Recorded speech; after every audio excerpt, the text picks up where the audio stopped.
Guys, my country people, we just have to be honest to each other and love each other, support each other. We all have to agree that business is business. If you come to book an artist, that means you bring a business to that artist. You book a sound system, you bring business to them. You book a venue, you bring business to them. Artists will get money. Promoter wants money. Sound man wants money. Security wants money.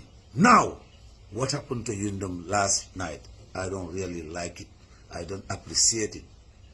In fact, I try to call some other people. But what is funny, you cannot call someone to tell him, hey, cancel your event or don't do your event. That means you are depriving that person of having money.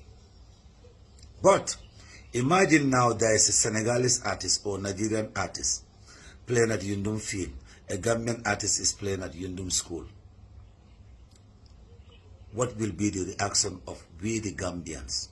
Let's stop hypocrisy and be honest to ourselves, be honest to the population, honest to the fans and the artists and their management.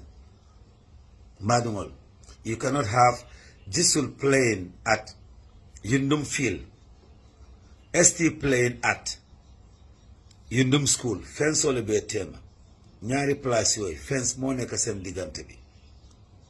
Ngalon ne ko promoter ba business la, he wants to make money. Artist of Fanan has to get money. Ni ajaba kodo sotola. Sound man will ni ajaba kodo sotola. Security libeba kodo sotola. Artist will libeba kodo sotola. But ne program ko nyobala the same day. It's only one person who is going to win.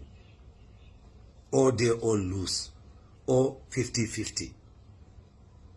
Saying ngata no bang ngata wo concert o jibe bang. Jisul la mol mine Jizzle organize mo jelle nata je mine ST organize mo jelle nata je pour sinin somo alka ñoo sa chance la ok ka len dem setan soy ST bi ak soy Jizzle bi ñu organize Jizzle ak ñu organize ST ñan ñoo am nit parce que artiste yi du sen yoon yeen promoters yi sen yoon la warule na def hypocrisy ñaari artiste di play and the same place fence rek mo nekk sen digante topalen ma ca Yundum tey